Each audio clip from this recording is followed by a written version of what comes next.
बिस्मिल्लाहिर्रहमानिर्रहीम। अस्सलाम वालेकुम। उम्मीद है कि आप लोग खैरियत से होंगे। आज हम जो है ना डिस्कस करेंगे कॉन्स्टिट्यूशन के पार्ट के अंदर टाइप्स ऑफ रेट्स और 6 लीगल केसेस। ये आज हमारे पास क्या है, उसका पार्ट भी है कॉन्स्टिट्यूशन लेक्चर सीरीज़ का, जो पाकिस्तान अफेयर्स की चल रही थी हमारी। तो हमारे पास क्या होता है, टाइप्स ऑफ रेट्स। हम रेट क्यों फाइल करते हैं? सबसे पहले हम जो है ना लीगल अल्टरनेटिव मेथड यूज़ करते हैं अपने किसी भी बेसिक राइट की वायलेशन होने पर। अगर वो हमें हमारी जो है ना अपने मकसद तक नहीं ले जाती, तो फिर हम क्या करते हैं, फ़ाइल करते हैं रेट। ठीक है, file for the violation of the basic या फंडामेंटल ह्यूमन राइट्स के खिलाफ क्या हम करते हैं, रेट्स। अब हम रेट्स की जो है ना टाइप्स वो इधर देखते हैं कि कौन कौन सी होती हैं और किस किस तरह हम फाइल कर सकते हैं अपने फंडामेंटल राइट्स को हासिल करने के लिए। सबसे पहले हमारे पास होती है रेट ऑफ प्रोहिबिशन। मतलब इस रेट के अंदर हम क्या करते हैं, पिटीशन करते हैं किसी भी चीज़ को रोकने के लिए। हमारे पास क्या होता है कि जब भी हमारा कोई बेसिक या फंडामेंटल राइट वायलेट होता है, तो हम रेट फाइल करते हैं सुप्रीम कोर्ट डायरेक्टली। ये हमें किस चीज़, कौन सा आर्टिकल एक्सेस करता है, ये हमें 1973 का आर्टिकल 184 जो है ना वो हमें ये एक्सेस देता है कि हम रेट ऑफ प्रोहिबिशन जो है ना वो फाइल कर सकते हैं। जैसे कि हमारे पास जो है ना आर्टिकल जो है ना 144, ये जो है ना एक दफ़ा है जो क्या कहती है कि हमारे पास राइट ऑफ मूवमेंट जो है ना ये उसको वायलेट करता है। तो मतलब ये फंडामेंटल राइट वायलेट होता है। तो इसके खिलाफ जो अगर हम गवर्नमेंट कोई भी आर्टिकल 144 लगाती है किसी भी इलाके के अंदर, और उसके अंदर जो है ना फंडामेंटल राइट्स जो है ना वो लोगों के राइट ऑफ मूवमेंट वायलेट होता है, तो उसके खिलाफ राइट ऑफ प्रोहिबिशन जो है ना वो हम कर सकते हैं, फाइल कर सकते हैं। ठीक है, अब हमारे पास ये जो रिट ऑफ प्रोहिबिशन है ये कैसे फाइल होती है कि हम इसको सुप्रीम कोर्ट के खिलाफ जो है ना सुप्रीम कोर्ट के अंदर ये डायरेक्टली रिट फाइल करते हैं, रिट ऑफ प्रोहिबिशन। ये आर्टिकल 184 हमें इस चीज़ की इजाज़त देते हैं।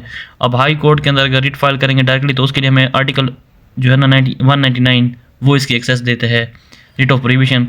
अगर सुप्रीम कोर्ट में करनी होगी तो आर्टिकल 184 के तहत करेंगे, और अगर हाई कोर्ट में करनी होगी तो आर्टिकल 199 के तहत करेंगे। जैसे कि हमारे पास एक एग्जांपल है कि एक डीसी है, वो दफ़ा 144 लगा देता है किसी भी इलाके के अंदर, तो हम उसके खिलाफ रिट फाइल करते हैं कोर्ट के अंदर, जो होगी हमारे पास रिट ऑफ प्रोहिबिशन। ये हमारे पास क्या होता है, ये कोई भी जो गवर्नमेंट जो मशीनरी होती है उसकी फंक्शनरी होती है, उसको क्या करता है, ये उसको रोकता है from doing any work if it does to violate my rights, यानी फंडामेंटल या बेसिक राइट्स।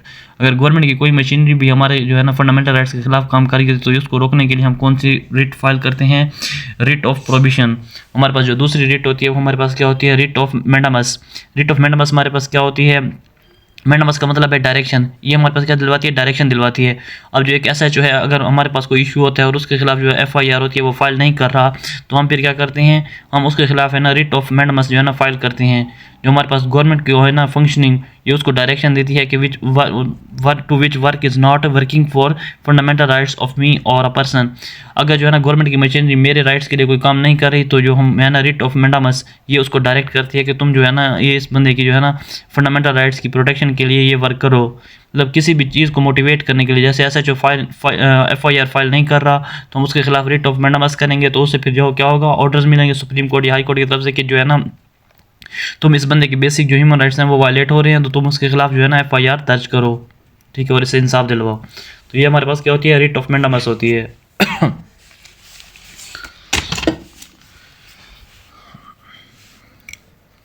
फिर हमारे पास क्या होती है कि अगर हम किसी बंदे के खिलाफ रिट करते हैं तो उसे हम क्या कहते हैं, देखिए हमारे पास क्या होता है कि एक पिटीशन होती है और एक रिट होती है। ठीक है, अब जो जिसके खिलाफ हम जो रिट करने वाला होता है ना उसको हम पिटिशनर कहते हैं, और जिसके खिलाफ उसको क्या कहते हैं, रिस्पोंडेंट कहते हैं।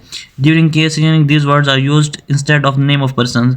तो जब हम किसी भी केस की जो कार्रवाई हो रही थी उसके अंदर, फिर ये हम नहीं कहते कि फलाना फलाना, हम उसके अंदर क्या करते हैं, या पिटिशनर का वर्ड यूज़ करते हैं या रिस्पोंडेंट का। पिटिशनर कौन सा होता है, जो रिट फाइल करता है, जिसके खिलाफ रिट की गई होती है उसको क्या कहते हैं, रिस्पोंडेंट। अब फिर तीसरी जो हमारे पास रिट की टाइप है वो है रिट ऑफ सेरिटोराई। इसका क्या मतलब होता है कि ये हमारे पास चैलेंज करती है लीगल ऑर्डर को। जैसे हमारे पास गवर्नमेंट का कोई नोटिफिकेशन आता है, कोर्ट ऑर्डर जो है ना उसे क्या कर देता है, इलीगल डिक्लेयर कर देता है। जो लोअर ऑर्डर है वो उसको इलीगल करता है, तो उसके खिलाफ जो रिट होती है उससे हम रिट ऑफ क्राइटेरियन या क्राइटेरियाई कहते हैं, वो फाइल की जाती है। गवर्नमेंट जो नोटिफिकेशन है अगर वो अफेक्ट कर रहा है मुझे और इलीगल डिक्लेयर करवाना है, ये जो है ना मेरे बेसिक ह्यूमन राइट्स को वायलेट कर रहा है, तो उसके खिलाफ भी हम क्या रिट ऑफ क्राइटेरियाई जो है ना वो फाइल करते हैं। ठीक है, उसके बाद हमारे पास चौथी जो रिट होती है वो होती है हमारे पास रिट ऑफ कोवरेंटो। 4 टाइप की रिट ऑफ कोवरेंटो क्या होती है कि ये हमारे पास किसी भी अपॉइंटमेंट को चैलेंज करने के लिए होती है। हमारे पास चौथी टाइप क्या होती है, रिट ऑफ quo warranto। ये क्या होती है, किसी भी अपॉइंटमेंट को चेंज करने के लिए यूज़ होती है। इसका क्या होता है कि by what authority you are holding the office. मिसाल के तौर पर कि हमारे पास कोई है ना, किसी अपॉइंटमेंट को चैलेंज करना है, जैसे गवर्नर जनरल डिसॉल्व कर देते हैं असेंबली को, तो इलेक्ट कर देते हैं न्यू, तो हम उसके खिलाफ क्या कर सकते हैं, रिट फाइल कर सकते हैं। वो कौन सी रिट होगी, रिट ऑफ quo warranto होगी। हमारे पास यूनिवर्सिटी के अंदर एक वीसी अपॉइंट हो जाता है, जो कि उसका हक नहीं बनता अपॉइंटमेंट का, इलीगल तरीके से आ जाता है, या जॉब्स वगैरह की अपॉइंटमेंट हो जाती हैं, तो उसके खिलाफ हम कौन सी करते हैं, रिट ऑफ quo warranto करते हैं। फिर हमारे पास क्या होती है पांचवी, रिट ऑफ हेबेस कॉर्पस। ये किसी भी शख्स के खिलाफ जो है ना इलीगल कन्फाइनमेंट के खिलाफ की जाती है। ये रिट फाइल की जाती है फॉर रिकवरी, मतलब अगर किसी शख्स ने कोई इलीगल चीज़ को कन्फाइन किया हो तो उसके खिलाफ जो हम रिट करेंगे उसे क्या कहेंगे, रिट ऑफ हेबेस कॉर्पस। ये क्या होगा, हमारे पास जो आदमी है ना मेल, उसको 24 घंटे के लिए 24 घंटे से ज़्यादा जो है ना इलीगल कन्फाइनमेंट में नहीं रखा जा सकता, और फीमेल को तो 1 मिनट के लिए भी नहीं रखा जा सकता।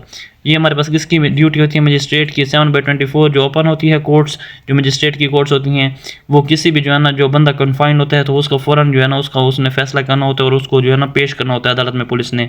अगर वो नहीं करते तो उनके खिलाफ हम क्या कर सकते हैं, रिट ऑफ हेबेस कॉर्पस कर सकते हैं।